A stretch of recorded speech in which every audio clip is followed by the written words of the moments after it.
미국이 한국을 전 세계 앞에서 무릎 꿇리려 했습니다. 72시간 안에 13조 원을 내지 않으면 동맹을 끝내겠다는 통보. CNN, BBC, 전 세계 언론이 지켜보는 가운데 한국은 단 한 문장으로 응수했습니다.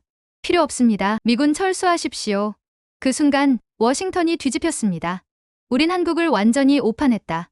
그들의 힘은 핵무기급이다. 겁쟁이라 불렸던 나라가 보여준 단 한 번의 반격. 세계가 숨을 멈췄던 그 72시간의 이야기. 지금 시작합니다. 구독과 좋아요로 대한민국의 자존심을 함께 지켜주세요. 안녕하세요. 저는 마르틴 크라우제입니다. 독일 글로벌 뉴스의 외신 기자죠. 할아버지는 한국전쟁의 의무병으로 참전하셨습니다. 그래서인지 저는 어릴 적부터 한국이라는 나라의 묘한 친근함을 느꼈어요. 하지만 솔직히 말하면 서구 언론 속 한국은 늘 작은 나라였습니다. 강대국 사이에 낀 그저 그런 중진국 정도로만 생각했죠. 그날까지는 말이에요. 2025년 봄 워싱턴 DC 국방부 브리핑룸. 저는 다른 외신 기자들과 함께 카메라 앞에 서 있었습니다. 주제는 한미방위비 협상. 미국이 한국에 요구한 금액은 무려 13조 원이었어요. 천문학적인 숫자죠. 하지만 더 충격적인 건 따로 있었습니다. 브리핑룸 문이 열리고 한 남자가 들어왔어요. 리처드 브랜슨. 미국 국방부 부차관보였습니다. 그의 얼굴엔 오만함이 가득했죠. 마치 이미 게임은 끝났다는 듯한 표정이었어요. 그가 단상에 올라 마이크를 잡았습니다. 전 세계 3억 명이 생중계로 지켜보는 순간이었죠. 한국이 우리의 보호 아래 있다는 사실을 잊지 말았으면 합니다. 72시간 안에 13조 원 납부 여부를 결정하시기 바랍니다. 그의 목소리는 차갑고 단호했어요. 협상이 아니었습니다. 명령이었죠. 저는 본능적으로 불편함을 느꼈어요. 뭔가 잘못되고 있다는 느낌이었습니다. 그런데 그 순간 제 눈을 의심했어요. 생중계 화면 하단에 자막이 떠올랐습니다. 한국 국기 옆에 영어로 기생국이라는 단어가 선명하게 박혔죠. 브리핑음이 술렁였어요. 옆에 있던 프랑스 기자가 제게 속삭였습니다. 너무 심한 거 아니냐고요. 저도 그렇게 생각했습니다. 아무리 협상이라지만 이건 모욕이었어요. 공개 처형에 가까웠죠. 전 세계가 지켜보는 앞에서 한 나라를 무릎 꿇리려는 의도가 너무 뻔했습니다. 화면이 전환됐어요. 서울에 있는 한국 협상단이 보였습니다. 그중 한 명이 제 시선을 사로잡았죠. 외교부 국장 박형준. 그의 얼굴은 굳어 있었어요. 하지만 눈빛만큼은 달랐습니다. 분노도, 굴욕도 아니었어요. 그건 마치 각오 같은 거였습니다. 저는 나중에 알게 됐어요. 그에게 트라우마가 있다는 걸요. 1997년 IMF 외환위기 때 그의 아버지가 회사 부도로 스스로 생을 마감했습니다. 당시 12살이었던 박형준은 그 현장을 직접 목격했죠. 국가가 무너지면 가족도 무너진다는 걸 그는 온몸으로 배웠던 겁니다. 그날 밤 저는 서울행 비행기를 탔어요. 단순한 취재가 아니었습니다. 뭔가 큰일이 벌어질 거라는 예감이 들었죠. 한국이 어떻게 반응할지, 이 굴욕을 어떻게 감당할지 궁금했어요. 인천공항에 도착했을 때는 자정이 넘어 있었습니다. 하지만 도시는 잠들지 않았어요. 청와대 인근엔 긴급 차량들이 줄을 이었죠. 위기회의가 열리고 있다는 소식이었습니다. 저는 취재원을 통해 들었어요. 회의실 안 분위기가 어땠는지를요. 대부분이 말했답니다. 굴욕적이지만 받아들여야 한다고요. 미국과 정면으로 맞서는 건 불가능하다고들 했죠.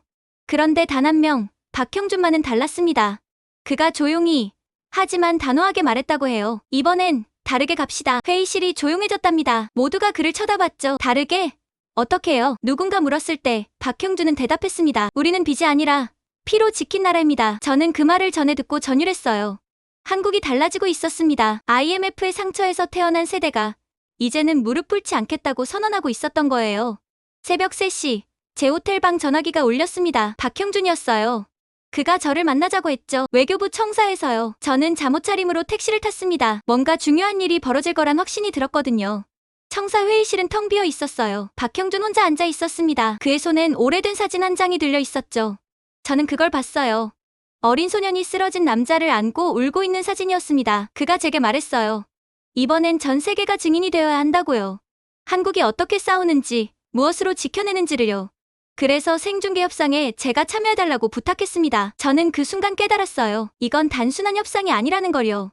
한 나라의 자존심을 건 전쟁이었습니다. 그리고 저는 그 전쟁의 증인이 되기로 했죠. 박형준은 제게 커피를 건넸습니다. 차가운 캔이었어요. 새벽 공기만큼이나 차갑게 식어 있었죠. 저는 그 커피를 받아들고 그의 눈을 똑바로 봤습니다. 피로에 젖은 눈이었지만 포기는 없었어요. 왜 저를 부르셨습니까? 제가 물었죠. 박형준은 잠시 침묵했습니다. 그리곤 천천히 입을 열었어요. 독일 기자라서입니다. 당신 할아버지가 이 땅에서 피를 흘렸으니까요. 그 말에 저는 할 말을 잃었습니다. 제 가족사까지 알고 있었던 거예요. 박형준은 계속 말했습니다. 이번 협상은 돈의 문제가 아니라고요. 자존심의 문제라고요. 그래서 세계가 봐야 한다고 했죠. 전 그 순간 이해했어요. 한국은 도망치지 않을 거라는 걸요. 정면으로 맞서겠다는 거였습니다. 무모해 보였어요. 하지만 그의 눈빛은 진심이었죠. 같은 시각, 워싱턴에서는 다른 회의가 열리고 있었습니다. 저는 나중에 내부 제보를 통해 그 내용을 알게 됐어요. 국방부 지하 회의실, 브랜슨이 참모들을 모아놓고 말하고 있었죠. 한국은 체면에 약합니다. 전 세계 앞에서 창피를 주면 무릎 꿇을 겁니다. 그의 목소리는 확신에 차 있었어요. 옆에 있던 참모 하나가 노트북을 열었습니다. 화면엔 작전명이 선명하게 박혀 있었죠. 페이스 다운. 얼굴을 땅에 쳐박는다는 뜻이었습니다. 브랜슨의 전략은 간단했어요. 공개적으로 굴욕을 주는 겁니다. 생중계로 전 세계에 보여주는 거죠. 한국이 미국 없이는 아무것도 아니라는 걸요. 심리전이었습니다. 아주 치밀하고 냉혹한 심리전이었죠. 저는 그 이야기를 듣고 분노했어요. 동맹국을 이렇게 대하다니요. 하지만 동시에 두려웠습니다. 한국이 이길 수 있을까요? 브랜슨은 협상의 악마였거든요. 그는 지금껏 모든 협상에서 이겼습니다. 새벽이 밝아오고 있었어요. 박형준은 저를 협상 준비실로 안내했습니다. 좁은 방이었죠. 책상 위엔 서류 더미와 낡은 사진 한 장이 놓여 있었어요. 저는 그 사진을 봤습니다. 어린 소년이 한 남자를 안고 울고 있었어요. 시위대 속이었죠. 플래카드엔 IMF 반대라는 글자가 보였습니다. 이게 누구입니까? 제가 물었을 때 박형준은 조용히 대답했어요. 저와 제 아버지입니다. 가슴이 먹먹해졌어요.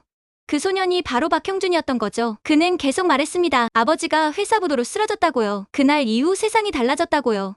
국가가 무너지면 가족도 무너집니다. 전 그걸 배웠어요. 그의 목소리가 떨렸습니다. 하지만 눈물은 없었어요. 대신 결연함만이 남아있었죠. 그는 사진을 다시 집어들었습니다. 아버지, 이번엔 내가 나라를 지켜요. 속삭이듯 말하는 그의 모습에서 저는 한국이라는 나라를 봤습니다. 쓰러졌지만 다시 일어선 나라. 굴욕을 겪었지만 포기하지 않은 사람들. 그들은 지금 또다시 싸우려 하고 있었어요. 협상장 리허설이 시작됐습니다. 카메라가 설치되고 조명이 켜졌죠. 박형준은 단상에 섰어요. 대본을 읽기 시작했습니다. 하지만 목소리는 떨리지 않았어요. 저는 뒤에서 그 모습을 지켜봤습니다. 한 남자가 과거의 상처를 딛고 미래를 향해 걸어가는 모습이었죠. 트라우마와 싸우면서도 나라를 지키려는 모습이었어요. 그 순간 깨달았습니다. 이건 단순한 협상이 아니라는 걸요. 개인의 복수도 아니었어요. 이건 한 세대의 선언이었습니다. 더 이상 무릎 꿇지 않겠다는 선언이었죠. 리허설이 끝나고 박형준이 제게 다가왔어요. 그의 손엔 또 다른 서류가 들려 있었습니다. 제목이 눈에 들어왔죠. 별들의 회의. 무슨 뜻인지 몰랐어요. 내일 보시면 아실 겁니다. 한국의 진짜 힘이 뭔지요. 그가 말했습니다. 저는 고개를 끄덕였어요. 기대 반, 불안 반이었죠. 브랜슨의 페이스다운 작전과 한국의 별들의 회의. 두 전략이 정면으로 부딪히려 하고 있었습니다. 밖으로 나왔을 때 해가 떠오르고 있었어요. 서울의 아침이었습니다. 사람들은 평범한 하루를 시작하고 있었죠. 하지만 그들은 몰랐어요. 곧 벌어질 전쟁을요. 저는 호텔로 돌아가는 택시 안에서 생각했습니다. 과연 한국이 이길 수 있을까요? 브랜슨의 오만과 박형준의 각오. 둘 중 누가 이길까요? 답은 아직 몰랐어. 하지만 한 가지는 확실했습니다. 이 싸움은 세계를 바꿀 거라는 것이요. 협상 당일 아침이었습니다. 저는 일찍 협상장으로 향했어요. 서울 시내는 긴장감으로 가득했죠. 곳곳에 취재진이 몰려 있었습니다. 협상장 입구에서 박형준을 다시 만났어요. 그의 옆엔 국방부 정책실장 최성원이 서 있었습니다.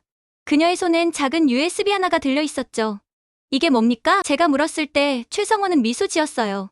하지만 그 미소엔 눈물 같은 게 섞여 있었습니다. 아이들이 준비했습니다. 더 이상 묻지 않았어요. 곧 알게 될 거라는 생각이 들었거든요. 협상장 안은 거대했습니다. 중앙엔 긴 테이블이 놓여 있었고 양쪽에 한국과 미국 협상관이 자리했죠. 벽면엔 대형 스크린이 걸려 있었어요. 생중계용 카메라가 곳곳에 설치했습니다. 브랜슨이 들어왔어요. 여전히 오만한 표정이었죠. 마치 이미 이긴 게임을 하러 온 것처럼요. 협상이 시작됐습니다. 생중계가 켜졌어요. 전 세계가 지켜보고 있었죠. 브랜슨이 먼저 말문을 열었습니다. 방위비 분담의 정당성을 설명하기 시작했어요. 미국이 한국을 지키니 한국은 돈을 내야 한다는 논리였죠. 박형준은 반박하지 않았습니다. 조용히 듣고 있을 뿐이었어요. 브랜슨이 말을 마쳤을 때 박형준은 천천히 고개를 끄덕였습니다. 말씀 잘 들었습니다. 이제 저희 이야기를 해도 될까요? 목소리는 차분했어요. 브랜슨이 손짓으로 허락해 최성원이 USB를 스크린 단말기에 꽂았습니다. 잠시 후 화면이 켜졌어요. 저는 평생 잊지 못할 장면을 목격했습니다. 부산의 한 공업고등학교 교실이었어요. 낡은 책상과 오래된 공구들이 보였습니다. 하지만 그곳엔 빛이 있었어요. 학생들이 철야 작업 중이었습니다. 밤새 깨어 있었던 게 분명했어요. 얼굴엔 피곤함이 가득했지만 손은 멈추지 않았죠. 금속을 깎고 용접하고 조립하는 모습이었습니다. 카메라가 한 학생에게 다가갔어요. 이준영이라는 이름표가 보였습니다. 그의 손엔 작은 부품이 들려 있었죠. 정밀하게 가공된 엔진 부품이었어. 화면 하단에 자막이 떴습니다. 이게 바로 우리의 방위비입니다. 협상장이 조용해졌어요. 브랜슨의 표정이 굳었습니다. 저는 숨을 참았죠. 최성원이 일어났습니다. 화면을 가리키며 말하기 시작했어요. 이 아이들은 매일 밤 이렇게 공부합니다. 땀으로 기술을 배우죠. 이 손에서 나온 부품, 지금 여러분의 전투기를 날게 합니다. 브랜슨이 미간을 찌푸렸어요. 말도 안 된다는 표정이었죠. 화면이 바뀌었습니다. 이번엔 공장이었어요. 수백 명의 기술자들이 정밀 부품을 만들고 있었습니다. 자막이 떴죠. 한국산 부품이 미군 무기 시스템 대부분을 유지한다는 내용이었어요. 저는 충격을 받았습니다. 그런 사실을 몰랐거든요. 미국이 한국을 지킨다고만 생각했죠. 하지만 실은 한국이 미국의 무기를 지키고 있었던 겁니다. 카메라가 다시 학생들에게 돌아왔어요. 이준영이 부품을 들고 말했습니다. 우린 군인이 아니지만 전투기 엔진을 만든 병사입니다. 그 말이 협상장에 울려 퍼졌어요. 가슴이 뜨거워졌습니다. 이게 한국의 힘이었던 거죠. 총이 아니라 기술, 군대가 아니라 교육, 학생들이 만든 부품 하나하나가 진짜 방위비였던 겁니다. 최성원이 자리에 앉았습니다. 눈가가 붉어져 있었어요. 하지만 눈물을 참고 있었죠. 박형준이 그녀의 손을 가만히 잡았습니다. 브랜슨은 아무 말도 하지 못했어요. 당황한 게 분명했습니다. 돈 이야기를 하러 왔는데 한국은 땀과 기술 이야기를 꺼낸 거였죠. 저는 깨달았습니다. 별들의 회의가 뭔지를요. 작지만 빛나는 별들. 바로 저 학생들이었던 겁니다. 그들이 모여 하늘을 밝히고 있었어요. 영상이 끝났습니다. 스크린이 꺼졌어요. 협상장엔 잠깐의 침묵이 흘렀죠. 저는 그 침묵 속에서 뭔가가 변하고 있다는 걸 느꼈습니다. 그런데 그때였어요. 브랜슨이 웃기 시작했습니다. 처음엔 작은 웃음이었어요. 그러더니 점점 커졌죠. 협상장에 그의 웃음소리가 울려 퍼졌습니다. 비웃음이었어요. 학생쇼로 국방을 대신하겠다는 겁니까? 브랜슨이 말했습니다. 조롱이 가득한 목소리였죠. 그는 자신의 참모들을 돌아봤어요. 참모들도 따라 웃었습니다. 마치 우스운 연극을 본 것처럼요. 저는 분노했습니다. 학생들의 땀을 저렇게 비웃다니요. 하지만 더 놀라운 건 한국 측 반응이었어요. 박형준은 아무 말도 하지 않았습니다. 최성원도 침묵했죠. 한국 협상단 전체가 조용히 앉아있을 뿐이었어요. 마치 예상했다는 듯이요. CNN 기자석이 술렁이기 시작했습니다. 기자들이 노트북을 두드리고 있었어요. 실시간 기사를 작성하는 중이었죠. 저는 그들의 화면을 흘끗 봤습니다. 한국, 감정파리로 협상 중이라는 제목이 보였어요. 가슴이 답답했습니다. 세계 언론이 한국을 조롱하고 있었던 거예요. 브랜슨이 다시 입을 열었습니다. 이번엔 더 냉소적이었어요. 감동적인 영상이었습니다. 정말이에요. 하지만 우린 돈 이야기를 하러 왔습니다. 학생들의 꿈 이야기가 아니라요. 그의 말투는 거만했어요. 완전히 이겼다고 확신하는 사람의 태도였죠. 미국 협상단이 고개를 끄덕였습니다. 승리를 확신하는 표정들이었어요. 저는 박형준을 봤습니다. 그는 여전히 침묵하고 있었어요. 표정도 변하지 않았죠. 옆에 있던 최성원도 마찬가지였습니다. 그들은 마치 폭풍이 지나가기를 기다리는 것 같았어요.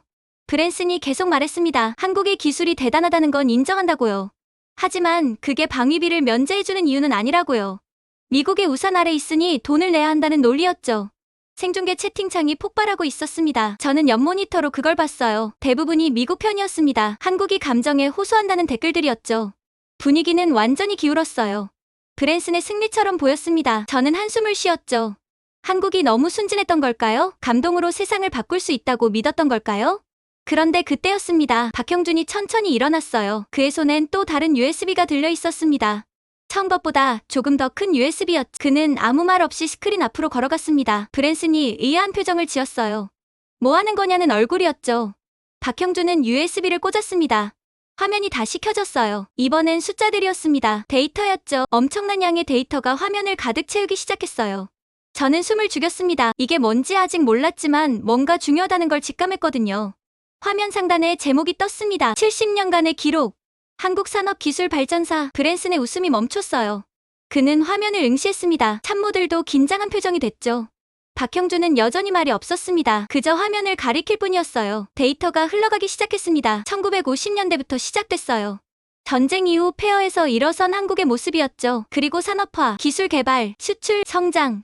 모든 게 숫자로 기록돼 있었습니다. 저는 그 데이터를 보며 깨달았어요. 이건 감정이 아니었습니다. 사실이었죠. 증거였어요. 한국이 얼마나 발전했는지, 얼마나 많은 기술을 축적했는지를 보여주는 명백한 증거였던 겁니다. CNN 기자들이 당황하기 시작했습니다. 조롱도로 쓰던 기사를 지우고 있었어요. 분위기가 바뀌고 있었죠. 박형준은 끝까지 침묵했습니다. 말이 필요 없었어요. 데이터가 모든 걸 말해주고 있었으니까요. 저는 그 순간 이해했습니다. 한국의 전략을요. 먼저 감정으로 마음을 움직이고 그 다음 데이터로 머리를 설득하는 거였어요. 완벽한 조합이었죠. 브랜슨의 얼굴이 굳어갔습니다. 조롱은 사라졌어요. 대신 긴장이 그 자리를 채웠죠. 게임이 바뀌고 있었습니다. 데이터가 계속 흘러갔습니다. 숫자들이 화면을 가득 채웠어요. 저는 그 숫자들을 따라가며 점점 놀라움을 감추지 못했죠. 박형준이 드디어 입을 열었습니다. 목소리는 여전히 차분했어요. 이제 말씀드리겠습니다. 진짜 이야기를요. 화면이 바뀌었어요. 미군 전투기 한 대가 나타났습니다. F-35였죠. 최첨단 스텔스 전투기였어요. 그런데 화면이 확대되기 시작했습니다. 엔진 부분이 클로즈업 됐어요. 그리고 하나씩 부품들이 표시되기 시작했죠.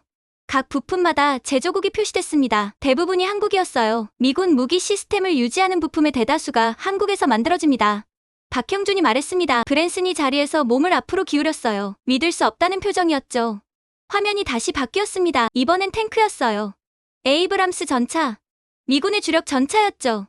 역시 부품들이 하나씩 표시됐습니다. 한국산이 대부분이었어요. 항공모함이 나타났습니다. 거대한 함선이었죠. 하지만 그 안에 레이더 시스템, 통신 장비, 정밀 부품 모두 한국 기술이 들어가 있었어요.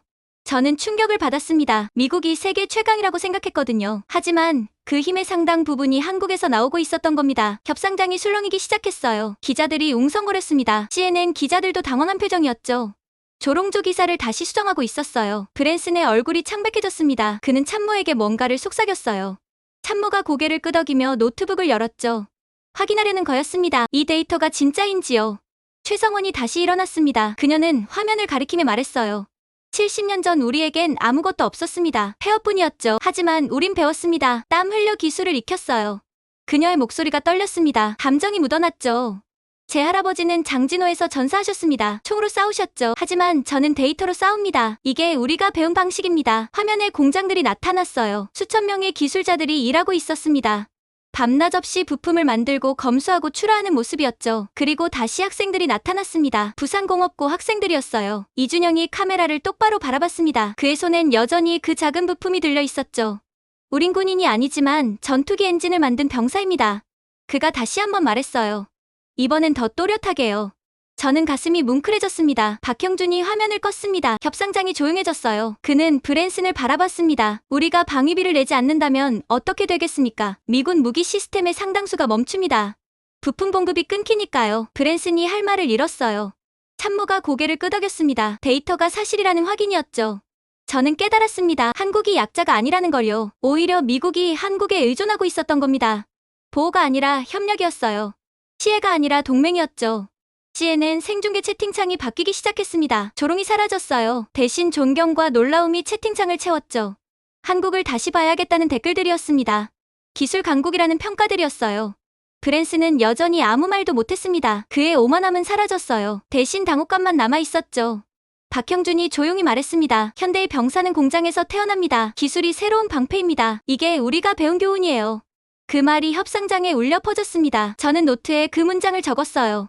이건 단순한 협상이 아니었습니다. 세계가 바뀌는 순간이었죠. 한국은 더 이상 보호받는 나라가 아니었습니다. 스스로를 지킬 힘을 가진 나라였어요. 아니, 다른 나라까지 지킬 수 있는 나라였던 겁니다. 협상장의 공기가 변했습니다. 저는 그걸 피부로 느꼈어요. 무거웠던 분위기가 흔들리고 있었죠. 제 옆에 있던 프랑스 기자가 노트북 화면을 보여줬습니다. CNN 생중계 채팅창이었어요. 저는 그 화면을 보고 입을 다물지 못했습니다. 채팅창이 폭발하고 있었어요. 댓글이 쏟아지는 속도가 엄청났죠. 하지만 내용이 완전히 바뀌어 있었습니다. 한국을 존경한다는 댓글들이었어요.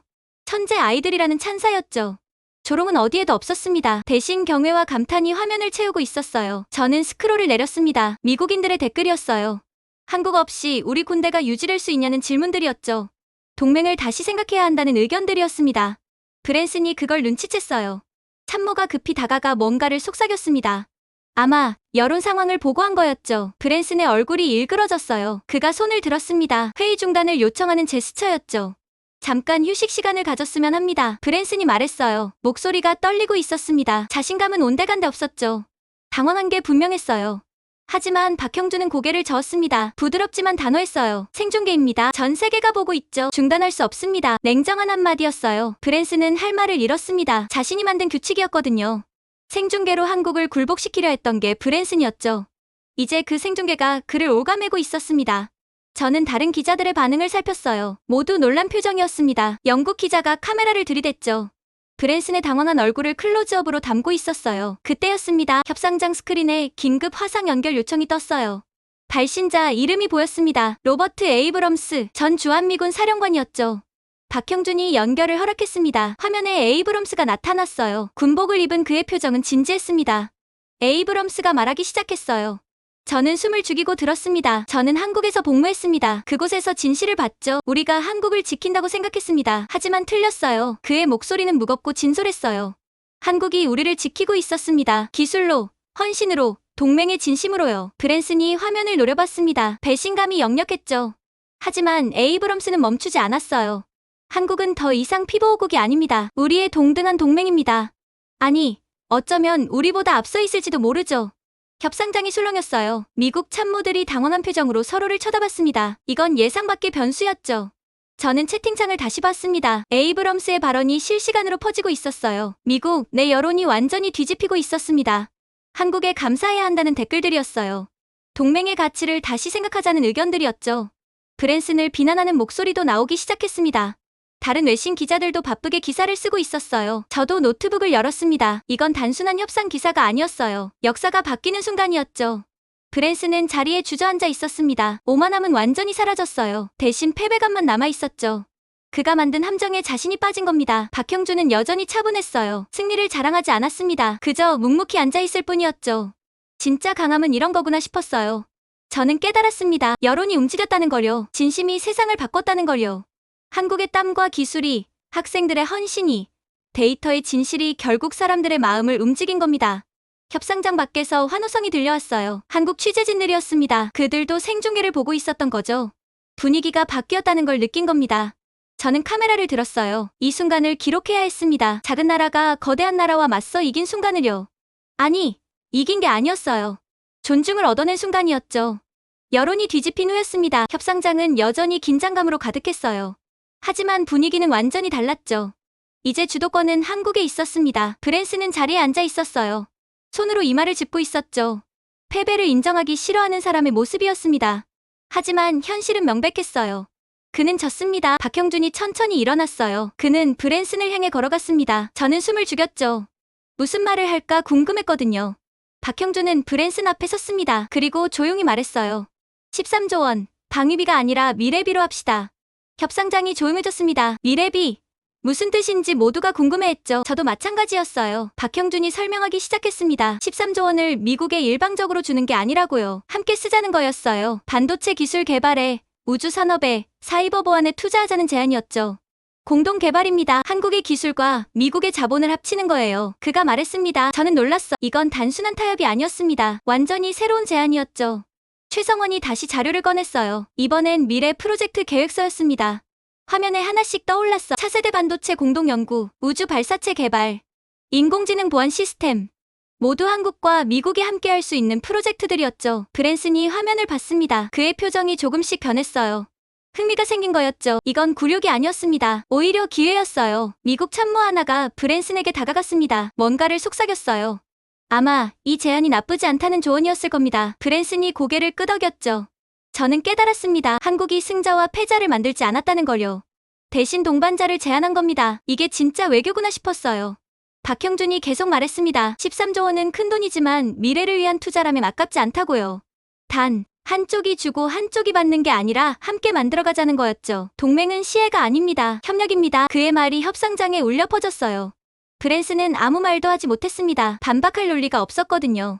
CNN 채팅창이 다시 들끓었어요. 이번엔 찬사였습니다. 한국의 지혜를 칭찬하는 댓글들이었죠. 이기는 방법을 아는 나라라는 평가들이었어요. 잠시 침묵이 흘렀습니다. 브랜슨이 참모들과 눈빛을 교환했어요. 그들도 고개를 끄덕였습니다. 더 이상 버틸 이유가 없었던 거죠. 브랜슨이 천천히 일어났습니다. 그는 박형준을 바라봤어요. 오만함은 사라졌습니다. 대신 무언가 다른 감정이 있었죠. 우리가 틀렸습니다. 브랜슨이 말했어요. 작은 목소리였지만 마이크가 그걸 잡아냈습니다. 전 세계가 들었죠. 미국 국방부 부차관보의 사과였어요. 저는 전율했습니다. 이건 역사적 순간이었어요. 강대국이 약소국에게 고개를 숙인 게 아니었습니다. 오만이 지혜 앞에 무릎 꿇은 거였죠. 브랜슨이 손을 내밀었습니다. 악수를 청하는 거였어요. 박형준은 잠시 망설였습니다. 그러다 손을 잡았죠. 협상장에 박수가 터져나왔어요. 기자들이 환호했습니다. 카메라 플래시가 터졌죠. 저도 박수를 쳤습니다. 눈물이 날 것 같았어요. 최성원의 눈가가 젖어 있었습니다. 그녀는 고개를 숙이고 눈물을 닦았어요. 할아버지 생각이 났던 걸까요? 총으로 싸웠던 그분이 이제는 손녀가 지혜로 이기는 걸 보고 계실까요? 저는 노트북에 기사를 쓰기 시작했습니다. 제목은 정해져 있었어요. 싸우지 않고 이긴 나라. 한국이 세계에 보여준 새로운 외교였죠. 돈에서 존중으로, 시혜에서 협력으로 한국은 흐름을 완전히 바꿔놨습니다. 이게 21세기 외교구나 싶었어요. 브랜슨과 박형준이 나란히 기자들 앞에 섰어요. 공동 기자회견을 하는 거였습니다. 둘의 표정은 달랐지만 한 가지는 같았어요. 존중이었습니다. 저는 카메라를 들었습니다. 이 순간을 기록해야 했어요. 세계가 배워야 할 순간이었으니까요. 협상이 끝났습니다. 저는 협상장을 나서며 깊은 숨을 내쉬었어요. 믿기지 않는 하루였죠. 한 나라가 세계를 바꾸는 걸 목격했습니다. 밤이 깊어가고 있었어요. 저는 호텔로 돌아가지 않았습니다. 대신 부산행 기차를 탔죠. 그 학생들을 만나고 싶었거든요. 진짜 주인공들을요. 새벽에 부산에 도착했습니다. 택시를 타고 그 공업고등학교로 향했어요. 학교는 조용했습니다. 하지만 한 건물에만 불이 켜져 있었죠. 저는 그곳으로 걸어갔습니다. 계단을 올라 옥상 문을 열었어요. 그리고 그들을 봤습니다. 학생들이 옥상에 모여 있었어요. 이준영과 그의 친구들이었습니다. 그들은 하늘을 올려다보고 있었죠. 별이 총총히 빛나는 밤이었어요. 최원석 선생님도 함께였습니다. 30년간 이 학교에서 학생들을 가르쳐온 분이었죠. 그의 손은 거칠었어요. 망치를 쥔 손이었습니다. 하지만 그 손으로 수천 명의 엔지니어를 길러냈죠. 저는 조용히 그들 곁에 섰습니다. 학생들이 저를 알아봤어요. 협상장에서 본 기자라고요. 저는 고개를 끄덕이며 함께 하늘을 봤습니다. 별들이 아름다웠어요. 작지만 반짝이는 빛들이었습니다. 마치 이 학생들 같았죠. 작지만 세상을 밝히는 존재들이었어요. 이준영이 최원석 선생님을 올려다봤습니다. 그의 눈엔 질문이 가득했어요. 우리가 정말 나라를 지킨 거냐는 질문이었죠. 최원석 선생님은 학생의 어깨에 손을 올렸습니다. 그리고 고개를 끄덕였어요. 그 모습만으로도 충분했습니다. 너희가 바로 별이라는 의미였죠. 학생들이 서로를 쳐다봤습니다. 미소가 번졌어요. 피곤함으로 가득했던 얼굴에 자부심이 피어올랐습니다. 그들은 해냈어요. 작은 손으로 나라를 지켜낸 겁니다. 저는 가슴이 뭉클해졌습니다. 이들은 영웅이 되려던 게 아니었어요. 그저 배우고 싶었을 뿐이죠.